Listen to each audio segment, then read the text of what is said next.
Governo tenta dar guinada populista em novo benefício. O mercado reage. Ao propor programa turbinado com verba fora do teto de gastos, Planalto gera turbulência. Ontem foi um dia infernal. Essas idas e vindas do governo, o governo chegou a marcar uma cerimônia para anunciar essa tal guinada populista. O presidente da República queria, porque queria R$400 nesse novo auxílio que substitui os planos do Lula.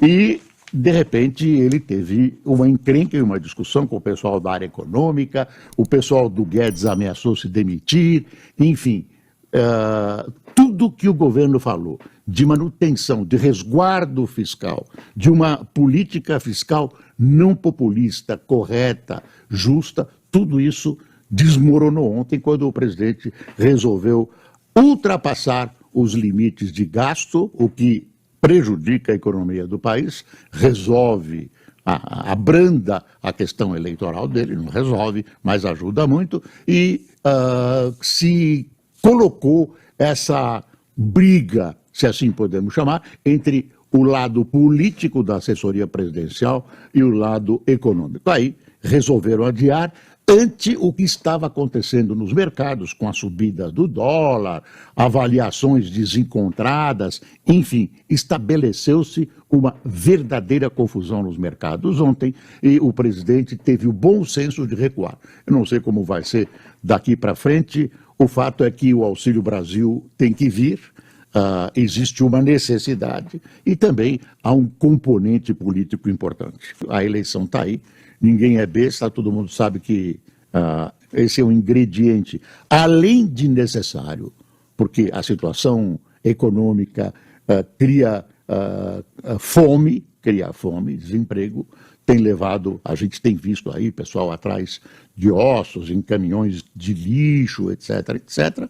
Então, esse parco auxílio, R$400 já é melhorzinho, precisa ser continuado. Então, o importante é saber de onde sai o dinheiro. É preciso continuar esse auxílio sem quebrar o país. Ou seja, se você der os R$400, você dá de um lado e tira do outro, que é menos visível, mas tão real quanto o primeiro. Relatório da CPI exclui a acusação de genocídio a Bolsonaro. A CPI da Covid, rachada, totalmente rachada, inicia hoje, após 6 meses de trabalho, a análise do relatório do senador Renan Calheiros, com mudanças de última hora. Foi retirado o pedido de indiciamento do presidente Bolsonaro pelos crimes de genocídio indígena e homicídio, mas restaram 10 tipificações, 10 acusações. Renan excluiu ainda uma acusação contra o senador Flávio Bolsonaro. Não é porque tem uma questão política, claro que nessa CPI tem uma questão política envolvida, não é por isso. É porque no caso de genocídio, isso vai para tribunais internacionais, se eles julgam ou não julgam, se acontece alguma coisa ou não é outra coisa. Mas quando eles chegam, essas acusações chegam nos tribunais internacionais, não é tribuna eleitoral. Eles vão dizer, olha, aqui não há os elementos que tipificam, que caracterizam crime de homicídio. E aí desclassifica o homicídio. Aqui não caracteriza essa acusação sobre que houve genocídio contra os indígenas, não caracteriza, falta um elemento. Em direito penal, esses elementos que caracterizam o crime são imprescindíveis. Se faltar algum deles, o crime não está caracterizado.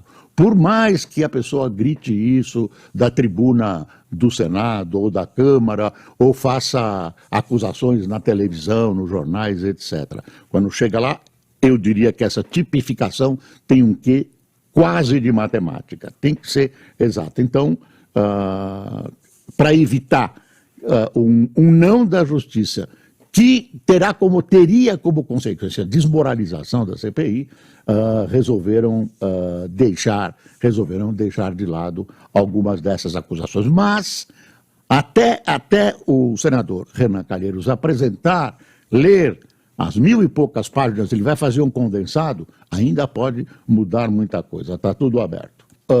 Essa CPI tinha o destino de desgastar, pelo menos desgastar, o presidente Bolsonaro.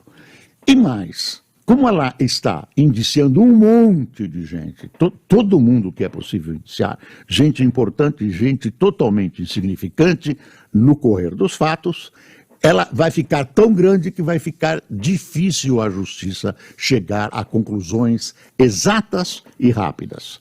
A impressão que se dá, porque não é a CPI que vai julgar, ela sugere o indiciamento. Aí, meu filho, minha filha, até isso ir para a justiça, promotor, blá, blá, processo e tal, olha, dificilmente vai ter consequências. Agora, descobriu, né, um manto de corrupção no governo, de funcionários e também de alguns cidadãos engravatados, políticos, etc. Mostrou um panorama da corrupção e mostrou a quantas anda o país. Não estou dizendo a população sofre mais, apanha mais, mas a quantas anda o país no setor da sua política. Uma omissão gravíssima da CPI é que ela se propunha a investigar os governadores e não investigou. Os governadores e prefeitos são áreas onde houve já comprovadamente corrupção, respiradores, aquele começo, aquele movimento desesperado para compra de respiradores, compras falsas, super avaliadas, enfim, super faturadas, compra e não entrega, apaga e não entrega. Essa história estranhíssima de vacinas que seriam compradas por um intermediário, o intermediário não existia, tinha um reverendo, tinha um policial militar, eles não tinham autorização, as vacinas não existiam, mas o fato criminoso existiu e o pessoal do governo estava sendo enganado por essa turma de malandros. E tem muita gente reclamando que tem o seu indiciamento sugerido e pedido e nem foi ouvido. Então, tem um monte de coisa. Eu acho que a CPI teve esse condão. Vamos ver se pelo menos a consequência de que as coisas se arrumem um pouco acontece.